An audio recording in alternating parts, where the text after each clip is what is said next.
Hi, this is Wiley Sharp with Catamaran Central, and for this week's Walkthrough Wednesday, I want to take you on board Vivere. She's a 2020 Lagoon 450S. She actually just closed last week, and so she's going to be taking off to the Bahamas here pretty soon with her new owners. But thought I'd give you guys a quick tour of a rather unique boat. The 450S has been really popular, although they didn't build that many of them. Before we go ahead and jump on board, be sure to hit the subscribe button if you love these Walkthrough Wednesday videos.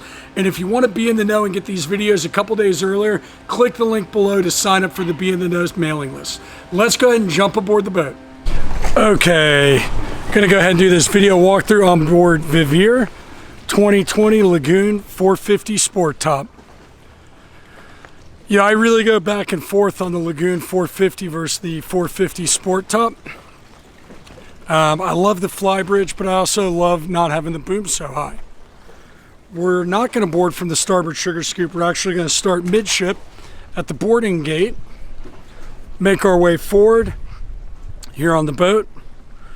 You'll see this boat is equipped with a bowsprit with a roller furling code 0. You'll notice the code 0 line is not the factory line, which is very short, but actually a properly rigged line that runs all the way back to the helm, so you can power it off of one of the electric winches.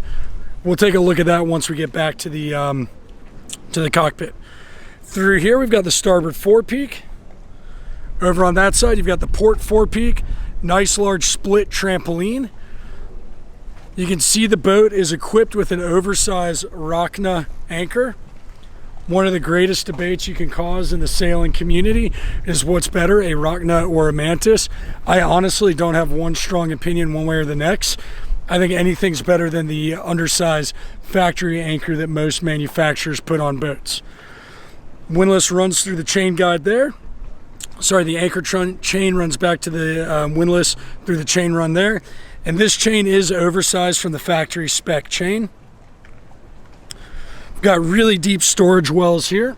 I'll just open one up. But yeah, you can see tons of storage down below.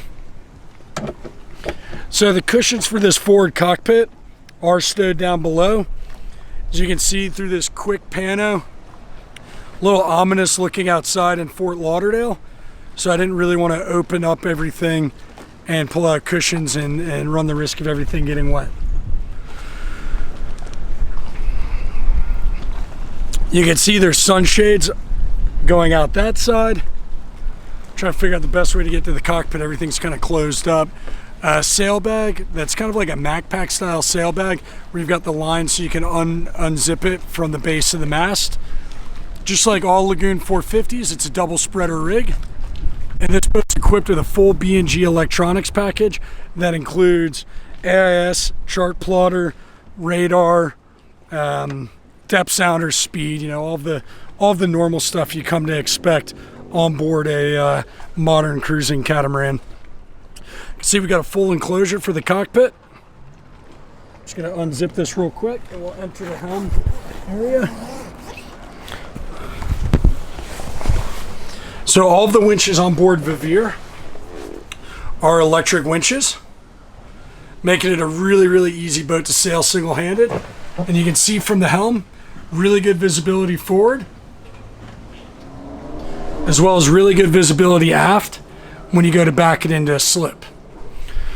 We've got the steps here to get up to the sunbed, which is not out right now. Like I mentioned, it's about to start raining.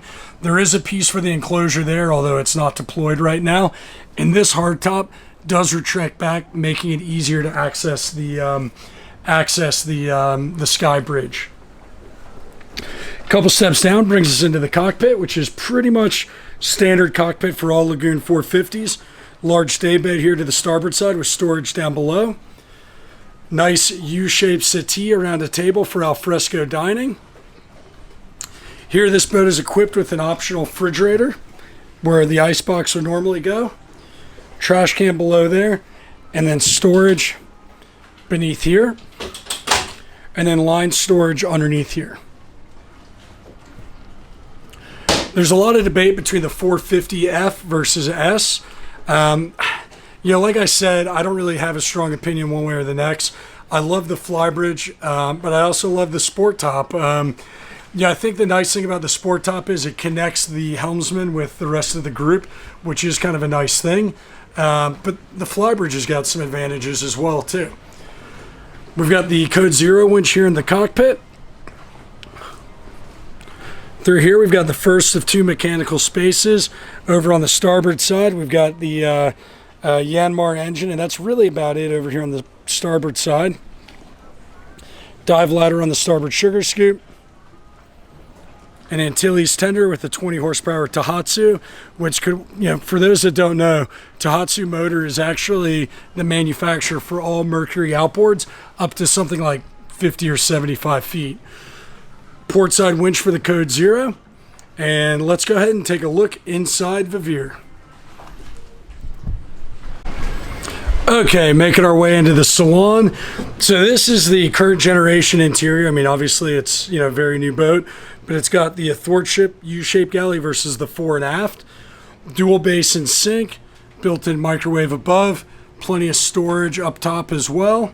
Everything's quiet shut. It's kind of nice. Lots of storage down below. We've got the galley fridge there.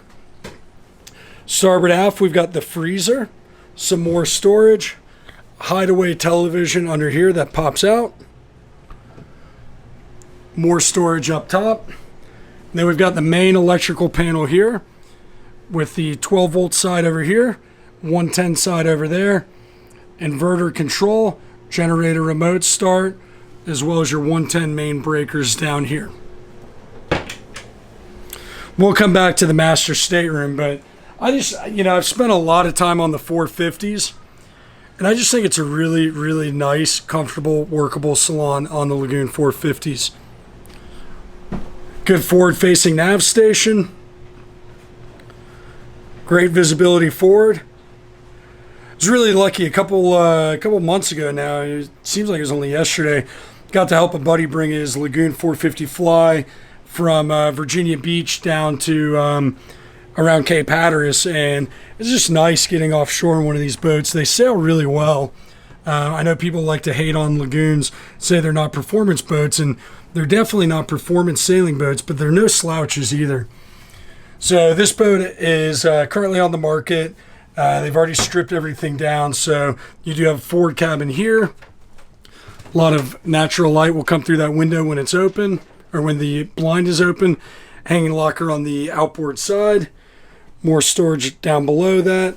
Storage underneath the bed as well. On the outboard side, we've got the head with a separate shower stall aft. Single basin sink. Storage behind the mirrors up top, as well as storage below. Behind this door here, we've got the washer dryer combo unit, and then a laundry hamper down below. I kind of like on the Lagoons that they put the washer dryer in the port forward cabin versus the master head. I just think it's nice not having your laundry in your bathroom. We've got a semi walk around berth aft. When that blind's open, a lot of natural light comes into the space. Nice tall hanging lockers.